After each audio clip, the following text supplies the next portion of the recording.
নমস্কাৰ, মই অমৰজ্যোতি পুনৰ পৰা আপোনালোকক স্বাগতম জনাইছোঁ মই অন্যতম ভিডিঅ'লৈ। এইকেইদিন যিখিনি পাৰোঁ মই সেইখিনি আপোনালোকক হেল্প কৰিবলৈ চেষ্টা কৰিয়ে আছোঁ DLED সম্বন্ধে। প্ৰায় ইয়াৰে মাজতে বহুতে ফোন কৰিছে, বহুতে মেছেজ কৰিছে। তো ইমানখিনি ৰিপ্লাই দিব যিহেতু মই পাৰা নাই, যিহেতু শাৰীৰিকভাৱে মই অসুস্থ হৈ আছোঁ। আপোনালোকে গমেই পাইছে যে মোৰ এটা এক্সিডেণ্ট হৈ গ'ল। তো তথাপিও যিখিনি পাৰোঁ মই সেইখিনি চেষ্টা কৰি আছোঁ আপোনালোকক গাইড কৰিবলৈ। তো যিকোনো হওক, দুটা মই ভিডিঅ' বনাইছোঁ ইতিমধ্যে। প্ৰথম বনাইছোঁ আপোনালোকৰ চিট কেপাচিটি কেনেকৈ আপোনালোকে স্পট এডমিশ্যনত কেনেকৈ চিট পাব, কি কৰিব লাগিব সেইখিনি বিষয়ে কৈছিলোঁ। 2 নম্বৰতে এডমিশ্যন প্ৰক্ৰিয়াখিনিৰ কথাখিনি কৈছিলোঁ। মানে এই দুটা আপোনালোকে যদি ভিডিঅ' চাই 50% আপোনালোকৰ বহুখিনি DLED এন্ট্ৰেন্স পৰীক্ষাৰ কাৰণে আপোনালোকৰ চিট পাত সহজ হ'ব। ইয়াৰে মাজতে মই বহুত দেখা পাইছিলোঁ যে আজিকালি তাৰমানে বহুতখিনি ইউটিউব চেনেল ওলাইছে, যিটো ইউটিউব চেনেলত আপোনালোকক DLEDৰ কাৰণে আপোনালোক কোৰ্চ লঞ্চ কৰিছে, কিবা কৰিছে। মই এটা কথা কওঁ যে DLEDৰ কাৰণে একো কোৰ্চ ল'ব লগা একো নাই। DLED এন্ট্ৰেন্স এক্সাম এটা সাধাৰণ ক্লাছ 5, 6, 7ৰ ল'ৰাও তাৰমানে কোৱালিফাই কৰিব পাৰিব। তো আপোনালোকে ইমানখিনি বিভ্ৰান্তি সৃষ্টি নকৰিব, মানে ইয়াৰ চেনেল চালাক, তাৰ চেনেল চালাক, এইবিলাক চাই কেনে আপোনালোকে ডাইভাৰ্ট নহ'ব মাইণ্ডটো। একেবাৰে ইজি কুৱেশ্যন আহে, ক্লাছ 6, 7, 8, 5 সেনেকুৱা লেভেলৰ আহে। আপোনালোকে ইমানখিনি আপোনালোকে চাব দৰকাৰ নাই। যদি চাই আপোনালোকৰ ডাইভাৰ্ট হৈ যাব, মানে আপুনি ভাবিব বোলে এইটো ধৰণ মই পঢ়াই হোৱা নাই, আৰু আপোনালোকে নতুনকৈ এটা বেলেগ চেপ্টাৰ পঢ়িলে, তাৰপিছত আৰু আপোনালোকে পঢ়িলে, কিবা কিবি পঢ়ি লাষ্টত কি হ'ব, আপোনালোকৰ ৰিভিজনো নহ'ব, আপোনালোকৰ এনে হৈ যাব বস্তুখিনি। মই যিখিনি আপোনালোকক কথা ক'ম আজি ভিডিঅ'টোত, আপোনালোকে সেইখিনি ইমপ্লিমেণ্ট কৰিবলৈ চেষ্টা কৰক, আৰু আপোনালোকে 100% আপোনালোকে চিট পাই যাব। মই একেবাৰে 2বাৰ মই কোৱালিফাই কৰিছিলোঁ। প্ৰথম কোৱালিফাই 2018ত কৰিছিলোঁ, কিন্তু তথাপিও মই চিট নললোঁ। কাৰণ কিয়, মই BSc পঢ়ি আছিলোঁ তেতিয়া। তাৰপিছত নেক্সট মই দিবলৈ গৈছিলোঁ 23ত মই পালোঁ ধুনীয়াকৈ চিট 23। তো মানে কেনেকুৱা, মই গম পাইছোঁ যে তাৰে পেটাৰ্ণটো কেনেকুৱা। যিহেতু একবাৰ মই এন্ট্ৰেন্স এক্সাম দিছিলোঁ, দিয়াৰ পিছত মই গম পাওঁ যে তাতে পেটাৰ্ণটো কেনেকুৱা। মই তাৰ বাবে বিশেষ মই একো ষ্টাডিও কৰা নাছিলোঁ।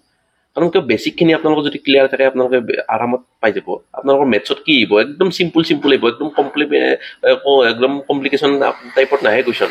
মানে ধৰি লওক আপোনালোকক চিম্পুল ইণ্টাৰেষ্ট, কম্পাউণ্ড ইণ্টাৰেষ্ট আহিব, একদম ইজি লেভেলত, য'ত আপোনালোকে সূত্ৰটো পুট ডাউন কৰিলে আপোনালোকে এনচাৰ পাই যাব। স্পীড এণ্ড ডিষ্টেঞ্চত আহিব আপোনালোকৰ, সেইখিনি সূত্ৰ জানিব লাগিব। টাইম এণ্ড ডিষ্টেঞ্চত হওক, স্পীড হওক, কিবা হওক, এইবিলাক জানিব লাগিব। ৰেচিঅ' এইবিলাকতো জানিব লাগিব। এইখিনি একদম ইজি কুৱেশ্যন আহে। তাৰে মাজতে আপোনালোকৰ অসমীয়া গ্ৰামাৰ বা ইংলিছ গ্ৰামাৰ, যিসকলৰ অসমীয়া, ইংলিছ, বড়ো, বেংগলী, এই সেনেকুৱা 15 নম্বৰ আপোনালোকৰ আহিব। এটা পাৰ্টিকুলাৰ এটা মানে গ্ৰামাৰ হিচাপত আহিব। এই গ্ৰামাৰখিনি আপোনালোকৰ কি থাকিব, প্ৰত্যয় থাকিব, সমাস থাকিব, বিপৰীত শব্দ থাকিব, সেইবিলাক থাকিব। সেইবিলাক অকণমান চাব, উপসৰ্গ চাব, কিবা কিবি চাব, সেইবিলাক আহি থাকে। নেক্সট আপোনালোকৰ জিকেখিনিতো আপোনালোকে কোনোবা এটা চেনেল চাইয়ে আপোনালোকে কৰিব নোৱাৰে। জিকেখিনি আপোনালোকৰ জানিব লাগিব, যিখিনি বস্তুখিনি সচৰাচৰ আহি থাকে সেইখিনি। আৰু মই বেছিকৈ প্ৰিফাৰ কৰোঁ আপোনালোকৰ ক্লাছ 6ৰ পৰা 8লৈকে আপোনালোকে যদি ছ'চিয়েল চায়েন্সখন যদি চাই বেলেগ একো চাব লগা দৰকাৰ নাই, আপোনালোকে আৰামত চিট পাই যাব।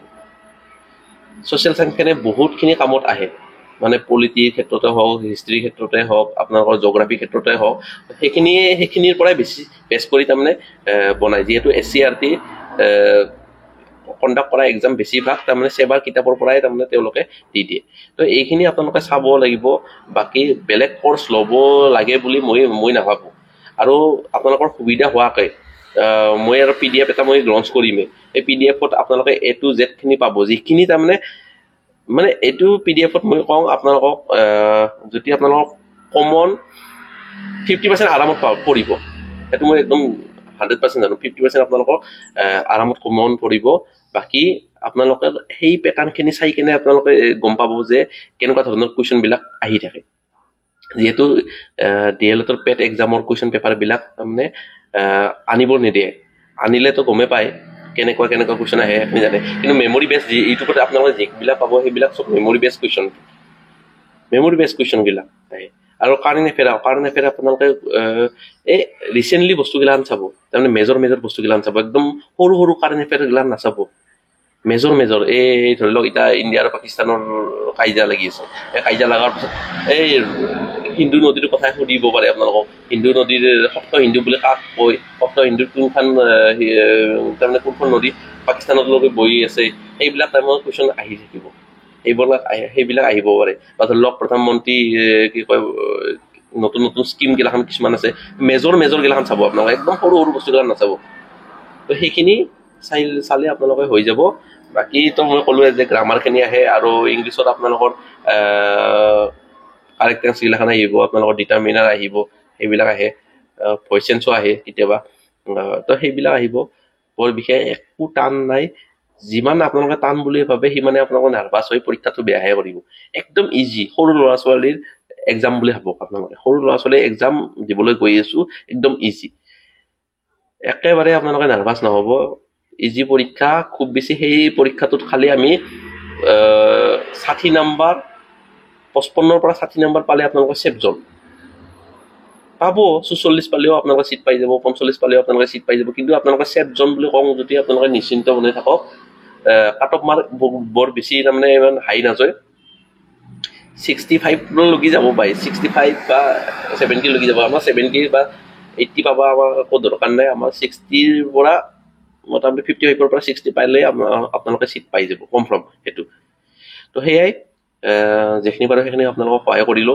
এদিন আপোনালোকৰ লাইভ আহি আপোনালোকক ভালকে বুজাবলৈ চেষ্টা কৰিম আপোনালোকৰ যিখিনি কুৱেশ্যন আছে কুৱেশ্যনখিনি সলভ কৰিবলৈ চেষ্টা কৰিম যেহেতু এতিয়া বৰ্তমান দেহাটোও বেয়া তো অকণমান টাইম লাগিব ৰিকভাৰ হ'বলৈ মোৰ আৰু পিডিএফৰ কাম চলি আছে লাহে ধীৰে চলি আছে কালিলৈকে বা কালি বা পৰহিলৈকে আপোনালোকে একদম পাই যাব সকলোকে একদম এফোৰ্ডেবল প্ৰাইজত মই ৰাখিম যেহেতু গমে পাইছে আগতেও মই এফোৰ্ডেবল প্ৰাইজত ৰাখিছোঁ তো এইবাৰো এফোৰ্ডেবল প্ৰাইজত ৰাখিম বস্তুখিনি আপোনালোকে যাতে সকলোৱে কিনিব পাৰিব তো এয়াই আজি ভিডিঅ'টো ইমানতে সামৰণি মাৰিছোঁ ধন্যবাদ আৰু কিবা যদি আপোনালোকৰ ডাউট থাকে কমেণ্ট কৰিবলৈ নাপাহৰিব তো ধন্যবাদ